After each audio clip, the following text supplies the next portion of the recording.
So what I realized going through all of this is a couple things. Number one, I was doing what most ultra heavies want to do, which is I'm strong and I'm big and it takes a lot of energy to run and do this other stuff. So I just didn't run because I hate running and I still hate running. And it's kind of a funny side comment here is my mom was like, maybe you'll learn to love running. I'll tell you what, I don't want to love running ever. I don't want to learn to love it. Like running sucks, but there's a huge value in doing something that we don't like because it's the right thing to do for what we need. What is going on? Welcome back to Jiu-Jitsu Outlet. I'm here with a returning guest, Jiu-Jitsu black belt, Mr. Tom McMahon. What is up, brother? How are you doing? Good. Good. We ran into each other at the ADCC trials. It was actually almost a year ago now, which is crazy how time flies. Coming up on a year because October, that's only like 3 months away, I think now. It's crazy. But yeah, been good. So that was that was funny. The first time we talked, I think we talked about kind of the recovery from cancer and how it was coming back, and that was one of the steps along the way. I had a buddy that had an injury in jiu-jitsu and was thinking about doing the trials, and I said, you know what, like he was really on the fence, and I said, look, I'm gonna show you how weak-minded you're being. I will sign up for this right now, knowing that I'm in the state that I'm in, and go and compete. And so that was how I ended up at the trials. And it was a good experience. I got beat up pretty bad, and that's fine. I still wasn't 100%. And in fact, what I realized coming out of that was, so I had the cancer thing we talked about. I had another thing that looked like cancer round 2, and it ended up being my thyroid. Had all that, so I had to get a surgery, and they took half my thyroid out since the last time I was on, and I couldn't figure out what was going on because I have half of it left, and my energy level just was really dropping, and I was still working out the same way, and I had just gotten to a point in jiu-jitsu where I was starting to feel like I was really getting back to my potential, and you had joked about me competing all the time and doing all this stuff, and I just couldn't figure it out. My run times were getting slower. My workout times were being horrible. So kind of funny story. This is what's amazing about jiu-jitsu is you can always find somebody in the community that can help you. And so I went to a guy who's an endocrinologist, and he's a black belt in the area. And I said, hey man, can I come see you? 'Cause I trust you. And I got some blood work done, and I go to see him, and I walked in his office, and he says, well, I have no idea how you're doing what you're doing. Like, I don't know how you're competing. I don't know how you're working out. He's like, I don't know how you're doing any of this. He says, but I know why you feel like shit. And so with your thyroid, they have the TSH is what they monitor. And I'm not a doctor or anything, but basically if that level on your blood work goes over 5, they put you on meds, like immediately. I was at 17.5. So yeah, so got on meds, and that was that's crazy. That's coming up on a year now. And finally, like energy levels are getting better. I've sort of been feeling things through. So it was a really interesting journey, kind of working through all those problems and recovering from all of that. And in the midst of it, and this is kind of what sparked the follow-up conversation, and got some really cool lessons and applications of jiu-jitsu thoughts and activities.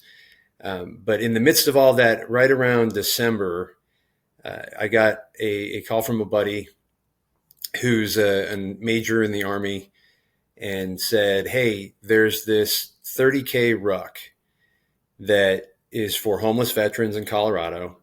You do it with food in your pack. You have to finish it with at least 25 pounds dry at the end, and they donate all the food to homeless veterans. And then also if you raise any money, it goes to homeless veterans. And it was going to be May 19th. And he said, I was looking for people who are willing to do hard things. Your name was the first one I thought of. Do you want to do this? And I said, 100% I'm in. And he says, have you ever done a ruck before? I said, no. I've walked with a pack. I've walked with a weighted vest, but I've never done any sort of distance, anything. The longest I had ever run before getting ready for this was 3 miles. So but I said, I will do whatever I need to do to figure out how to do this. It's a cause that I'm very passionate about. And it was just so happened, to be close to Memorial Day. And so that's been kind of the journey for this year of trying to build in a different level and something that I needed to work on because the thyroid thing, my cardio has been horrible. Is, how do you do something totally different, still balance jiu-jitsu and other things and leverage what you've learned through jiu-jitsu and those different relationships to push there. So everything else in life has been really good. My wife's great. We're doing well. And this has been a hell of an adventure. And before I shut up here, I'll say one other piece, which was, again, the jiu-jitsu community. It's an amazing community. So when I thought about doing this ruck, I said, well, who do I know that can help me get ready for this? A guy that's never run more than 3 miles at any given go. And I have a really good friend who is a black belt under Bruno Malfacini, who I've trained with for a number of years. And just like I said, good friend. And he was a, professional runner at one point. He's, almost national level good. And he does ultras and all this other stuff. And I picked up the phone and said, hey, Bryce, like, here's what I've decided I'm going to do. I have no idea how I'm going to do it. And he says, we can figure this out. And that was the journey we went down to get ready for this thing. Man, that's awesome. I did some rucking when I was in the Army, and it's a different type of endurance because you kind of have to go at like a bit of a faster pace. And it almost feels kind of like you're speed walking some of the time when you're rucking, and it really gets to be grinding on your feet and on your lower body. Can you talk us through what was that like as you were kind of getting into the thick of it? Like, did you get any blisters? How are your feet holding up throughout? And just like kind of take us through that journey a little bit, man. Yeah. So like you were saying, rucking is super cool. I think an indicator of this too is now it's a big deal in the CrossFit Games. Go Ruck is a veteran-owned company that just jumped in, and they're doing a bunch of events. And I think there are a lot of health benefits and carryover, for any sport. But there's a lot to it that can be challenging because the biggest thing about this was I was 100% confident that I could go out and walk, it ends up being 18.6 miles with some weight on. But that's not the challenge. The challenge is to do it at the standard. And the standard time in this is at elevation, so there's a Norwegian foot march badge you can get from this, but the standard time was 4 hours and 30 minutes. So that's pretty fast. Yeah, that's faster than you can just walk. At least for me. Like if I'm walking fast with a rucksack, I can maybe do a 16-minute mile, and you're still, a minute and a half per mile off, and that's not going to cut it. So you're going to have to be moving at some point. So as you were saying, the way this works out is you get, it can just be anything that you're walking with. It could be a weight vest. It could be a backpack that you fill with something. In my case, I do actually have a Go Ruck rucksack, which is kind of nice because then you can put in like a water bladder if you're going to go for long distances. And the way this all started off was I didn't really have any foundation to build up your body for this, right? So we started off, and this really threw me off. If you look at like marathon plans and all this other stuff, they really build you up on mileage. And the approach with this was different. It was about heart rate zones and time. So initially it felt like I wasn't doing enough. There was these short times, 20 minutes, 30 minutes, and in certain heart rate zones. And I thought, man, how am I ever going to do 30K? Like, it just seems totally unreachable. But I talked to my buddy Bryce, and he said, hey, like, trust me, believe in the process. We're going to get there. And I'll pause there and just say, I think there's a major lesson in that. And this comes from jiu-jitsu again. It's how you can apply jiu-jitsu to other things in your life. If you just believe in the process and you don't get too far ahead, a black belt's a white belt that just never stopped, right? So I had to remind myself of that and say, okay, let's not think about 30K. Let's think about what we're doing this week. And you start going through that, right? And then you go down a whole rabbit hole of things. Like, you start figuring out as you're going, man, my feet are getting messed up, right? And so then you start doing some research, and I start finding different shoes. I ended up finding some New Balance shoes with this crazy cushion that made a huge difference because I'm not a light guy and I've got a pack on top of it. So that helped with the wear and tear. And then you were asking about blisters. So one thing I was doing in between all this in the training was I got a Go Ruck. It's basically a backpack, but it's like a travel suitcase. And I'd gone to Ireland, and I decided, you know what, I'm just going to walk from the airport to the hotel, which is about 8.5 miles. And so I walked from the hotel to from the airport to the hotel. And in that process got a gnarly blister. And, and that was rough for that week in Ireland, because then you're doing a lot of walking around and other things like that. And so then you start looking things up of how to treat a blister, how to pop a blister, how to use the right bandages and tape. And I was experimenting with all of that. And what I realized from that experience is you're way better off just not getting a blister. And you can do that with proper footwear and quality socks. I don't know about anybody else. I wear a lot of flip-flops. I never even thought about the quality of socks until I was, clocking a lot of miles, and all of a sudden socks matter. So like a really nice wool sock or even toe socks can make a huge difference as you're accumulating miles. So that was a big kind of lesson learned. And then there's some of it too that you've got to recognize if you've got a major injury or if you just have a little bit of discomfort, and then maybe even adjust some of that training. So there was a lot of time where I was doing some cross training of assault bike or other things where you're still getting the cardio, but you're letting your body repair before you really get into it. So definitely a lot of learning, a lot of YouTube videos, a lot of asking other friends who are runners, other people that have done marathons. I think one of the things that was fun about this is it humbles you, because you get into a world that you know nothing about. And, fortunately today in the age of the internet, there's so much available now. You can look things up and learn techniques and learn, practices. And then also it just sparks a lot of conversation. And it's been really neat to see how many other people know about this and just realize that you know nothing. So cool challenge, cool learning opportunity for sure. Yeah, man. Every discipline is such a deep rabbit hole if you think about it. And jiu-jitsu is no different there. How do you feel like this experience has helped your jiu-jitsu since you've gotten back? Yeah, so this is huge actually, and totally different. So what I realized going through all of this is a couple things. Number one, I was doing what most ultra heavies want to do, which is I'm strong and I'm big, and it takes a lot of energy to run and do this other stuff. So I just didn't run. Because I hate running, and I still hate running. And it's kind of a funny side comment here is my mom was like, maybe you'll learn to love running. I'll tell you what, I don't want to love running ever. I don't want to learn to love it. Like, running sucks. But there's a huge value in doing something that we don't like because it's the right thing to do for what we need. And I think this can be true in jiu-jitsu as well, right? So maybe what I really want to do is just spar all day long. I want to spar and spar and spar because that's what's fun. But you know what? Like, I suck at takedowns, or I have a really bad half guard or whatever. What I should be doing is position specific or doing drills to improve that portion of my jiu-jitsu. And so the biggest lesson that I walked away from through all of this is, number one, my cardio just wasn't where it should be. And some of that was because of the thyroid and other things that had happened. Also, it wasn't something that I enjoyed working on. And so instead of running away from that, I'm going to lean into it. And so now coming back into jiu-jitsu and getting prepped for Masters Worlds, which will be the next thing that I do, I've really rethought about what could my jiu-jitsu and my competition strategy look like if I had a different cardio base.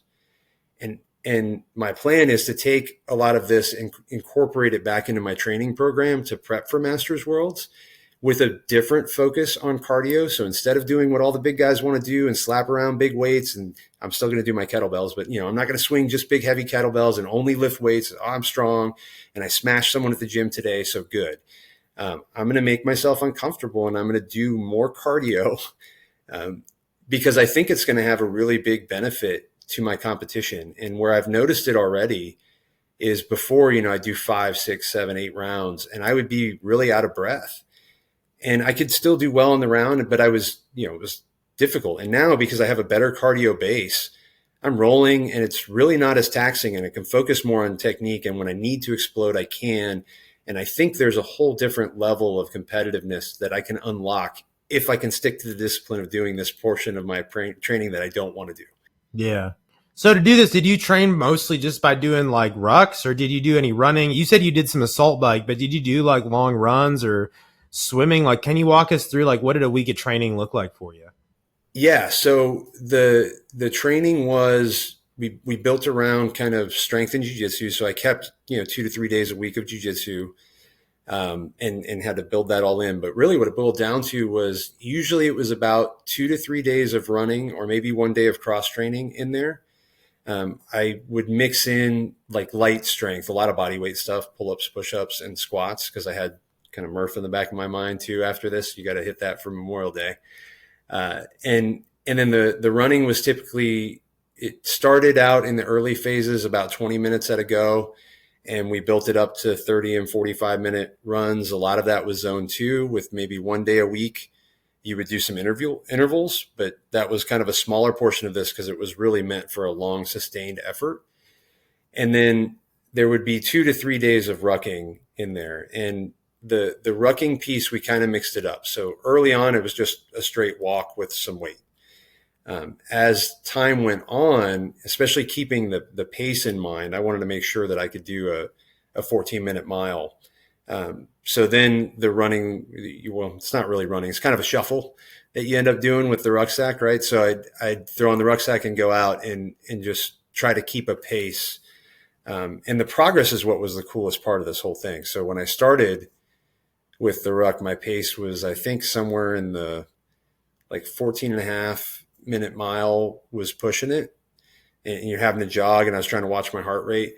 By the end, I was doing 8.5 miles with about a 13-minute mile, 12:30, with that weight that you had. And we got real sophisticated. This was pretty cool, actually, where we would do some at half weight for the ruck, some at full weight, and kind of mixing those different pieces in. But if I had to kind of break it down for a simple, something people could apply, it would be, you get 2 to 3 days a week of just baseline cardio. So that's zone 2, and forget about heart rate zones, and just say what you would consider easy effort, right? And that's either a run, or it could be cross training with assault bike. Get at least one day a week of what would be like hard intervals. So that could be 5 by 45 seconds on with, same amount of time or double amount of time of rest, where you're going all out effort. Or you can do longer intervals.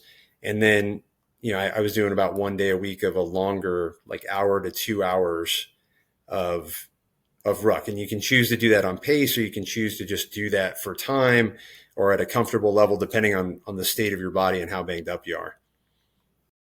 Man, that's awesome. That's a next level cardio plan for sure. That's awesome, dude. Yeah, in the Army, we would call it like the airborne shuffle, where you have your heavy pack and you're kind of like shuffling around. It's like a run. It's not a walk, that's for sure. And it's not quite a jog, but it's right between a run and a jog. Or I mean, a walk and a jog. It's between a walk and a jog. Definitely a little more of a shuffle, because the pack is usually kind of heavy, so you can't like run. If you run, you're going to hurt your knees, especially for a long period of time. So you just kind of have to keep going. And yeah, it's a big mental test. And really, I found it really all goes down to the feet and the underwear. Because if you have good socks on, like you said, you can prevent the blisters. And if you have good underwear on, you can prevent the chafing. But those two would always get me. Like, especially when I was less experienced, I'd had the wrong underwear, you get chafing. And you get the wrong socks, you get blisters. So yeah, you're totally right there. The socks is a big deal, and the footwear is a big deal, because in the Army you have to wear boots, and or a military event, you have to go wear boots. And I found the Nike boots are the best, and that's what a lot of folks in the Army that I talked to, that's what we found. The Nike boots were the best, because there's certain boots that you're allowed to wear in the military, like they have certain government contractors that make like the authorized boots. So there's only a couple brands that like you can actually wear, and go Nike. So if you're listening to this and you're in the Army and you're looking for a new pair of boots, get the Nike ones at the commissary or the PX or whatever. Cause yeah, they seem to work the best for me. I still have mine. They work great. Like I use them for outdoor work and stuff, but yeah, you can those seem like the ones that you could actually like take a run in, were the Nike boots. But all the other ones that I tried, I got terrible blisters for sure. And it sucks. Yeah, blisters are not your friend. I'll share one other thing too that I recognized through this process that I think I've been missing in jiu-jitsu. And that's that if you're going to do something for more than an hour, it really requires a fueling plan.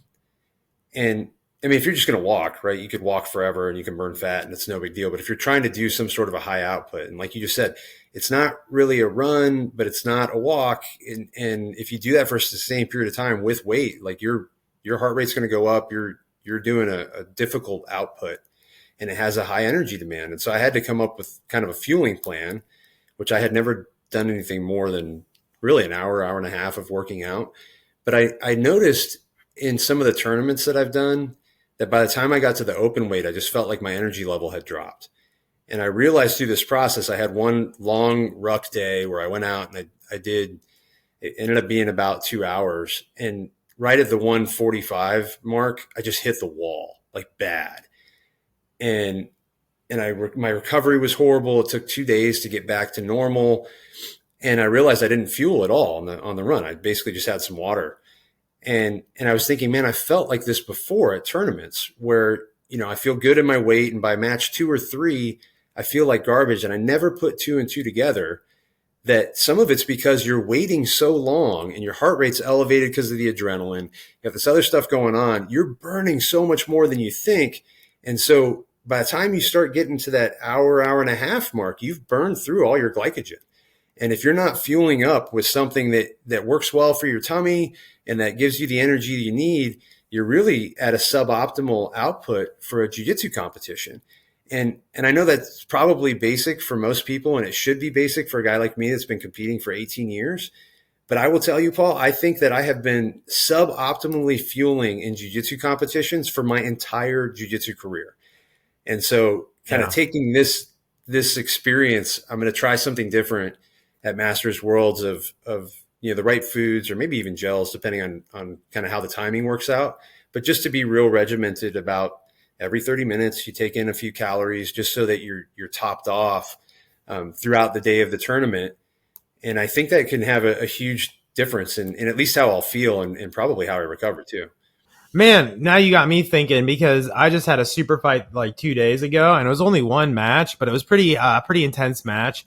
And I still feel smoked and it's been like 2 days. I feel like my recovery is kind of diminished. And just as you were talking, I was realizing like, man, I really didn't eat much that day. I had breakfast and I did have lunch, but that was about it, and then I ate after I competed, but I didn't have anything or like snack like you're talking about. And I'm like, man, a gel or something like they used for ultra marathons probably would have been a good idea. Cause I always feel like I can't have food because my stomach gets upset or stuff like that. Cause you're nervous and you have all this, adrenaline and whatnot. But you're right, like a gel or something, maybe something with chia seeds or something like that would maybe be good. I don't know. What would you recommend? Like, what are you planning for Masters Worlds? Yeah, so I think fruit can work if you're into the natural stuff. From the different things, I tried a bunch of different gels. I'm actually going to do gels for Masters Worlds because it worked really well for me, and I was able to do that for the full 4.5 hours. I had no upset stomach. My energy level was awesome. So I tried everything. I tried goo. I tried, what's that stuff called? Like High Five, I think it is. I tried a bunch of different brands and all of them gave me heartburn. Every single one, except for one brand, which is, I think it's Martin is what it's called, or Martin. And that's been really popular lately with bicyclists, I'm told.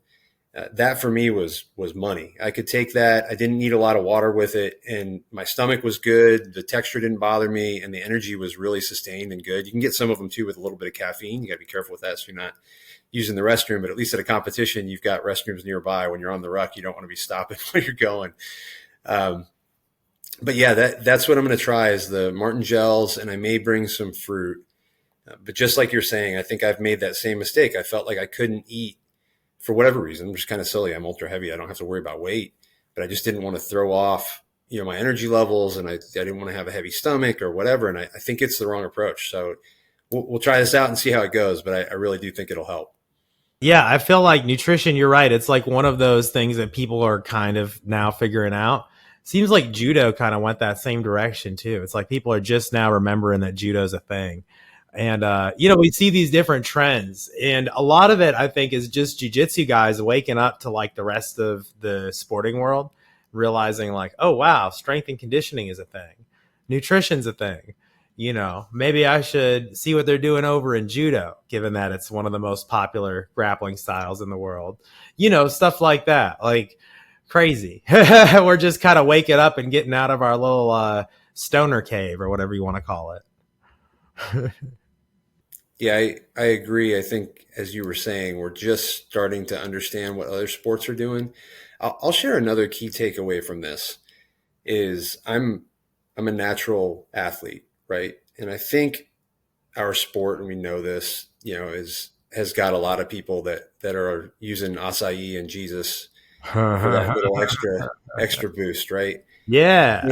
And when you do that, you don't have to really think about your training. And so in this process, as I was working with my buddy Bryce, we were saying, I don't really know if anyone in jiu-jitsu is really strategically planning how they prep for tournaments and these other things like they do in other sports. It's just not the same level as you would see in cycling or marathon running or whatever. And I think the reason for it is that there's only kind of two things you can do, right? You can sleep and you can have a good plan, or you can juice up and do everyday pojada. And so the superpower that gives you is the recovery, right? So I can just grind. I don't even need a plan. I'll just run every single day and do whatever, and more is more, and that will help me recover. But for someone like me, I can't take that stuff because of the risk of a recurrence of cancer, right? And not to mention, you could get into the ethics of it and the sport and all this other stuff, but also I just don't think the benefit's worth the risk. But you have to ask yourself a question, even if you were going to do something like that, which is, have you optimized every single thing that you could do to prep, including diet, sleep, training plan, balance, stress? Have you optimized before you do that other supplement? And if you haven't optimized, then you're leaving so much on the table. Right. And I think this is an example of it, right? So the training plan that I put together with Bryce was all balancing out, how much work can I handle? If you start getting injured, do you back off? How do you work the right cardio systems to get the right benefit? And I'll share just a little bit of the story, if I can, of how the ruck actually played out. So I was really nervous because in my training, I never did more than 2 hours. And so knowing that I was going to go at least 4.5 hours, I just didn't know if I could do it or not. So you get out there, you trust the process, you do the thing. And I started going, and I had a game plan of not letting my heart rate get over a certain amount, keeping a pace that I know was on the standard. And I stuck to that. And I was running with a buddy, and he kept wanting to pull ahead. He's a runner. He's way lighter than me. And I finally just said, man, just go. Like, if you need to go. I'll see you at the finish line. And, in the prep, Bryce had said, when you get to the final 10K, if you want to push, you can push. But until then, stick to the plan. So I stick to the plan, very disciplined. And like you were saying, I saw people just take off. People were running at the start and doing, and I thought, man, like, I can't do that. Like, I can't take that risk. I'm not confident in this. I don't know what I can do. I don't know what happens to me after 2 hours. I might just blow up. I have no idea. Right. The interesting thing was, and I'll bring this back to jiu-jitsu, like, it's so important to have a strategy, believe in the strategy, stick to the strategy, because all those people had a plan. They got there on race day and they were all going faster than their pace, and they were doing things they didn't do in training, and it caught up to them in the end. And I believed in the pace and I kept going. At one point, my buddy took off up the hilliest part of the race and he's passing like 50 people. I thought, man, I'll never see him again. And when I got to the 20K mark and I said, okay, now I'm going to push and see what I can do, because I know that I can do this based on my training. I believe in Bryce. I believe in the plan. And so I start picking it up and I start pushing. And man, I'm seeing like kids, in their 20s or like laid out on the ground with the rucksack like an anchor because they've hit heat exhaustion. They blew up. Now we're at mile 14, 15, and all of a sudden these people that were passing me at the start and crushing me, I'm catching up to, and I'm starting to pass, and I'm starting to make ground, and I'm like, wow, what is going on, right? And Brian, my buddy, who had just left me in the dust, I catch him at about mile 15. I see him up ahead and he's walking and he looks like he's hurting. And I thought, oh, okay. So I catch up to Brian and I'm like, hey man, I'm feeling good. I'm going to push it. And I kept pushing and he got motivated at the end. So he comes catching up with me. And the last mile and a half, I wanted to leave it all on the line. So we're literally running at that point, just like you're not supposed to do, to get to the finish line. And here's another good lesson learned for you. I thought I knew where the finish line was. Get down to the end. I see the finish line and I had calculated in my head, like when I get there, I will literally fall over and be done. And I set foot on the track because we started at a high school track. And there's a lady on the side that goes, great job, guys. One more lap. I'm like, oh shit. Boy. I didn't have one more lap in me. Oh, no. And so I made it about another 50 yards and I really hit the wall. And again, this is kind of thoughts for jiu-jitsu too. And jiu-jitsu helps in this manner. Like I didn't have anything left. So I'm walking right now. I'm mad at myself because I made a mistake and things are going to go wrong in a match. Things are going to go wrong in life. And I've been there before in jiu-jitsu and I say, okay, what do you do in this situation? It's like, well, we're not done. Like I am not going to walk across the finish line of this event that I trained for 6 months for.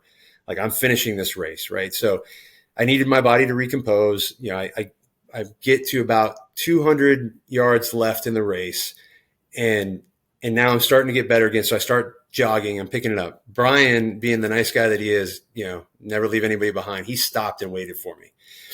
So I catch up to him and here's a little trick that I did in all this, right? So, things go wrong. You don't lose hope. You stay focused. You got to give yourself some recovery. And sometimes in jiu-jitsu, that means you got to stay safe and you just got to get your breathing right. You got to get back on track. But it doesn't mean you stop, right? So you pick up and you leave it all out there. And so I start going, and sometimes you got to create kind of an enemy in your head. I don't know if we've talked about it before, but I like Goggins and, he does this very well. He talks about it. I won't go down that path, but there was a guy up ahead of me and man, this is so bad to say, because for all I know that this dude's a war hero, he's probably saved lives and done all kinds of amazing things, but I'm like, this MFer is not going to beat me today. Like it created this whole enemy in my head because it was like 100 yards left and I needed that motivation. And so Brian and I are sprinting now the last 100 yards. We passed this guy, like I said, probably an absolute, just stellar human. But in my head, he was the enemy, but I needed that motivation. And we crossed the finish line. And like I said, the standard was 4 hours and 30 minutes. We got it done in 4 hours and 16 minutes. That's really good, man. That's awesome. Not bad. It ended up being 10th out of 90 veterans and civilians. That's good. 36th out of 285 veteran civilians and active duty military. So that's awesome. For never having done a ruck, to get that result is pretty crazy. And I think it boils back down to the fact that jiu-jitsu helps with this, right? You kind of understand that you don't know anything. And if you can empty your cup, seek out the right resources, put together the right plan, and then just believe in the process, you can achieve things that you'd never imagine. Dude. And that was how it played out. What a great story, man. Thanks so much for coming and sharing about this with us, dude. I really have enjoyed chatting about this. Tell us, what's the name of this event if someone's listening and they want to go do it? Yeah, so they do this every year. This is the Memorial Day Ruck March, run in March. It's done out in Colorado, in Castle Rock, Colorado. It's put on by the Special Forces Veteran Group, which is a nonprofit. Super cool. Like I said, I don't plan on, it's the Special Forces Foundation. Sorry. So I don't plan on doing this again. This is like a one and done deal. It's a cool challenge. I'll always support. And obviously I'm like one of my veteran friends away from saying, hey, we should do something crazy before I do something crazy again. But it was a really cool event. And if you don't mind, Paul, I'd love to leave you with just a couple of thoughts because this was around Memorial Day. So, I wrote a couple things down because I wanted to share it because I think it was relevant and I really reflected on it. One thing is this was around Memorial Day. We passed, Military Appreciation Month, but for me, that's something that lasts year round. As I said, military family and a lot of friends. in the military. And if I haven't said it to you before, I appreciate your service. But around Memorial Day, there was a question that Sean Ryan asked that I thought was a really good question. And it's a powerful question. It's a painful question, but I'm going to say it anyways. And he said, when you go to bed at night and you look yourself in the mirror, ask yourself this question: was I an American worth dying for today? It's a tough question, but I think it's a good reminder of just how fortunate we all are to be able to do the things that we do, and a reminder of the people that have sacrificed to give us that opportunity.